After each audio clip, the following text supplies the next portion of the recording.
DC ಕಚೇರಿ ಬಳಿ Bhim army ವತಿಯಿಂದ ಪ್ರತಿಭಟನೆ.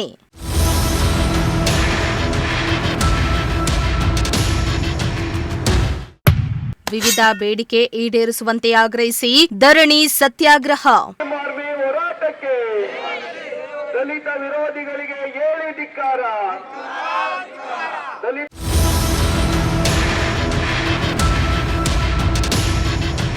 ತುಮಕೂರು ಜಿಲ್ಲಾಧಿಕಾರಿಗಳ ಕಚೇರಿ ಸಮೀಪ ಭೀಮ್ ಆರ್ಮಿ ವತಿಯಿಂದ ವಿವಿಧ ಬೇಡಿಕೆಗಳನ್ನು ಮುಂದಿಟ್ಟುಕೊಂಡು ಪ್ರತಿಭಟನೆ ನಡೆಯಿತು. ಭೀಮ್ ಆರ್ಮಿ ಜಿಲ್ಲಾ ಘಟಕದ ನೇತೃತ್ವದಲ್ಲಿ ದಲಿತ ಮುಖಂಡರು ಧರಣಿ ಸತ್ಯಾಗ್ರಹಕ್ಕೆ ಮುಂದಾಗಿದ್ದು, ಜಿಲ್ಲಾಡಳಿತದ ವಿರುದ್ಧ ಆಕ್ರೋಶ ವ್ಯಕ್ತಪಡಿಸಿದರು. ನಗರದ ಪ್ರಮುಖ ರಸ್ತೆಯಾದ ಎಂಜಿ ರೋಡ್ನಲ್ಲಿರುವ ಡಾ ಬಿಆರ್ ಅಂಬೇಡ್ಕರ್ ಭವನವನ್ನು ಸರಿಯಾಗಿ ನಿರ್ವಹಣೆ ಮಾಡದೆ ನಿರ್ಲಕ್ಷ್ಯ ವಹಿಸಲಾಗಿದೆ ಎಂದು ಪ್ರತಿಭಟನಾಕಾರರು ಆಕ್ರೋಶ ವ್ಯಕ್ತಪಡಿಸಿದರು. ದಲಿತ ವಿರೋಧಿಗಳಿಗೆ ಏಳಿ ಧಿಕ್ಕಾರ.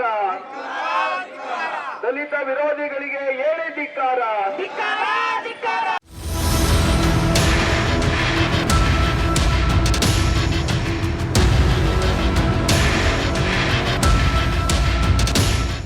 ಇನ್ನು ಜಿಲ್ಲಾಡಳಿತದ ನಿರ್ಲಕ್ಷ್ಯದಿಂದ ಅಂಬೇಡ್ಕರ್ ಭವನದ ಸ್ಥಿತಿ ದಿನೇ ದಿನೇ ಹದಗೆಡ್ತಾ ಇದೆ. ಈ ರೀತಿ ಕುರಿತು ಹಲವು ಬಾರಿ ಮನವಿಯನ್ನ ಸಲ್ಲಿಸಿದ್ರೂ ಯಾವುದೇ ಸ್ಪಂದನೆ ಸಿಕ್ಕಿಲ್ಲ ಎಂದು ಭೀಮ್ ಆರ್ಮಿ ಜಿಲ್ಲಾ ಅಧ್ಯಕ್ಷ ಶ್ರೀನಿವಾಸ್ ಆಕ್ರೋಶವನ್ನ ವ್ಯಕ್ತಪಡಿಸಿದ್ರು. ಡಾ ಅಂಬೇಡ್ಕರ್ ಅವರ ಹೆಸರು ಧರಿಸಿರುವ ಭವನಕ್ಕೆ ಅಗತ್ಯ ಸೌಲಭ್ಯಗಳು, ನಿರ್ವಹಣೆ ಹಾಗೂ ರಕ್ಷಣೆಯ ಕೊರತೆ ಕಾಣಿಸಿಕೊಂಡಿದ್ದು, ಇದು ದಲಿತ ಸಮುದಾಯದ ಗೌರವಕ್ಕೆ ಧಕ್ಕೆ ತರ್ತಾ ಇದೆ ಎಂದು ತಿಳಿಸಿದ್ದಾರೆ. ಇವತ್ತು ಈ ಹೋರಾಟ ಏನಕ್ಕೆ ಪ್ರತಿಭಟನೆ ಮಾಡ್ತಿದ್ದೀವಿ ಅಂದರೆ, ನಮ್ಮ ಭೀಮ್ ಆರ್ಮಿ ಸಂಘಟನೆಯಿಂದ, ನನ್ನ ಹೆಸರು ಶ್ರೀನಿವಾಸ್, ಐನ್ಪಳ್ಳಿ ಶ್ರೀನಿವಾಸ್ ಅಂತ ಹೇಳಿ, ಭೀಮ್ ಆರ್ಮಿ ಸಂಘಟನೆ ಜಿಲ್ಲಾಧ್ಯಕ್ಷರು.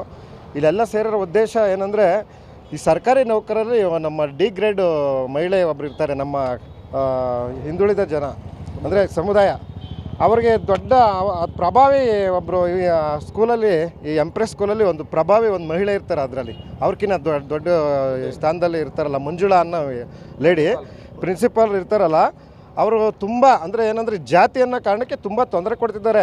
ಅದಲ್ದಲೇ ಅವ್ರದ್ದು ಅಕ್ರಮಗಳು ಎಷ್ಟಿದೆ ಅಂದರೆ, ತುಂಬ 108 ಲಕ್ಷಾಂತರ ರೂಪಾಯಿ ಮೋಸ ವಂಚಿಸಿದ್ದಾರೆ. ಯಾರಿಗೂ ಗೊತ್ತಿದ್ರೂ ನಾನು ಒಳ್ಳೆ ಮಿನಿಸ್ಟ್ರ್ ಜೊತೆ ಅವ್ರ ಜೊತೆ ಎಲ್ಲ ಸಖತ್ತಾಗಿದ್ದೀನಿ ಅಂತ ಹೇಳಿ ಬಿಲ್ಡಪ್ ಕೊಟ್ಕೊಂಡು ಎದುರಿಸ್ಕೊಂಡು ಮೇಂಟೈನ್ ಇಟ್ಕೊಂಡವ್ರೆ.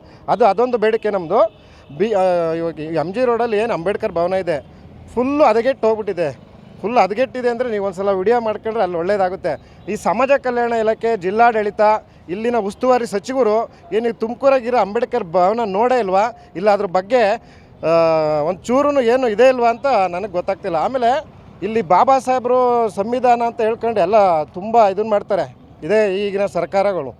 ಆದರೆ ಬಾಬಾ ಸಾಹೇಬ್ರದಲ್ಲಿ ಎಂಥ ಒಳ್ಳೆ ದೊಡ್ಡ ಆರ್ಟ್ ಆಫ್ ಸಿಟಿಲಿದೆ, ಅಧ್ವಾನ ಮಾಡಿಬಿಟ್ಟಿದ್ದಾರೆ.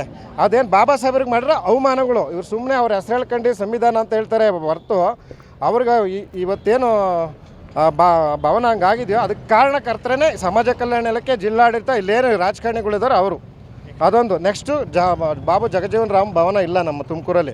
ಒಳ್ಳೆ ಕಡೆ ಎಲ್ಲಾದರೂ ಒಂದು ಬಾಬು ಜಗಜೀವನ್ ರಾಮ್ ಭವನ ಮಾಡಿಕೊಡ್ಲಿ ಅಂತ ನಮ್ಮದೊಂದು ಬೇಡಿಕೆ.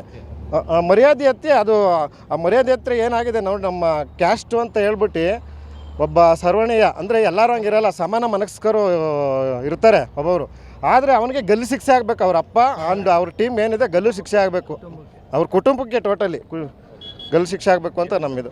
ಇನ್ನು ಪ್ರತಿಭಟನೆಯಲ್ಲಿ ಪ್ರಮುಖ ಬೇಡಿಕೆಗಳಾದ ಎಂಜಿ ರೋಡ್ನಲ್ಲಿರುವ ಅಂಬೇಡ್ಕರ್ ಭವನವನ್ನ ತಕ್ಷಣವೇ ಸರಿಯಾಗಿ ನಿರ್ವಹಣೆ ಮಾಡಬೇಕು. ಸರ್ಕಾರಿ, ಅರೆ ಸರ್ಕಾರಿ, ಹೊರ ಗುತ್ತಿಗೆ ಹಾಗೂ ಖಾಸಗಿ ವಲಯಗಳಲ್ಲಿ ಸೇವೆ ಸಲ್ಲಿಸುತ್ತಾ ಇರುವ ಪರಿಶಿಷ್ಟ ಜಾತಿ, ಪರಿಶಿಷ್ಟ ಪಂಗಡ ಕಾರ್ಮಿಕರು, ಅಧಿಕಾರಿಗಳು ಮತ್ತು ಸಿಬ್ಬಂದಿಗಳ ಮೇಲೆ ನಡೆಯುವ ಜಾತಿ ಆಧಾರಿತ ದೌರ್ಜನ್ಯಗಳ ವಿರುದ್ಧ ಜಿಲ್ಲಾಡಳಿತ ಕಟ್ಟುನಿಟ್ಟಿನ ಕ್ರಮ ಕೈಗೊಳ್ಳಬೇಕೆಂದು ಒತ್ತಾಯಿಸಲಾಯಿತು. ದಲಿತರ ಮೇಲಿನ ದೌರ್ಜನ್ಯ ಖಂಡಿಸಿ ಇವತ್ತು ಅನಿರ್ದಿಷ್ಟಗಳ ಕಾಲ ಧರಣಿ ಸತ್ಯಾಗ್ರಹವನ್ನು ಮಾಡ್ತಾ ಇದ್ದೀವಿ.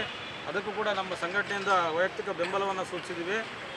ಏನು ಡಿಸೆಂಬರ್ 21ನೇ ತಾರೀಕು ಹುಬ್ಬಳ್ಳಿಯ ಇನಾಮ್ ಹೀರಾಪುರದಲ್ಲಿ ಅಂತರ್ಜಾತಿ ವಿವಾಹವನ್ನು ವಿರೋಧಿಸಿ ಮನುವಾದಿಯಾದಂಥ ಮಾನ್ಯತಾ ಅವರ ತಂದೆ ತನ್ನ ಹೆತ್ತ ಮಗಳನ್ನು ಬರ್ಬರವಾಗಿ ಹತ್ಯೆ ಮಾಡಿ 6 ಜನ ದಲಿತ ಕುಟುಂಬದ ಸದಸ್ಯರನ್ನು ಕೂಡ ಹಲ್ಲೆ ಮಾಡಿ ಇವತ್ತು ಜೀವನ್ಮರಣದಲ್ಲಿ ಹೋರಾಡ್ತಾ ಇದ್ದಾರೆ. ಇದಲ್ಲದೆ ಮಾನ್ಯತಾ ಪಾಟೀಲ್ ಮರ್ಯಾದೆಗೇಡು ಮತ್ತು ಅತಿಯಾಗಿ ತೀವ್ರವಾಗಿ ಖಂಡಿಸಿದ ಪ್ರತಿಭಟನಾಕಾರರು ಪ್ರಕರಣದ ಆರೋಪಿಗಳಿಗೆ ಗಲ್ಲು ಶಿಕ್ಷೆ ವಿಧಿಸಬೇಕೆಂದು ಆಗ್ರಹಿಸಿದ್ರು. ಇನ್ನು ಪ್ರತಿಭಟನೆಯಲ್ಲಿ ಜಿಲ್ಲೆಯ ವಿವಿಧ ಭಾಗಗಳಿಂದ ಆಗಮಿಸಿದ ದಲಿತ ಮುಖಂಡರು ಹಾಗೂ ಭೀಮ್ ಆರ್ಮಿ ಕಾರ್ಯಕರ್ತರು ಭಾಗವಹಿಸಿ ಸರ್ಕಾರ ಮತ್ತು ಜಿಲ್ಲಾಡಳಿತಕ್ಕೆ ಎಚ್ಚರಿಕೆ ಸಂದೇಶವನ್ನ ಕೂಡ ನೀಡಿದ್ರು. ಕ್ಯಾಮರಾ ಪರ್ಸನ್ ಸಂಜಯ್ ಜೊತೆ ದೀಪಕ್ ಕೆಂಕೆರೆ, ಪ್ರಜಾಶಕ್ತಿ ಟಿವಿ, ತುಮಕೂರು.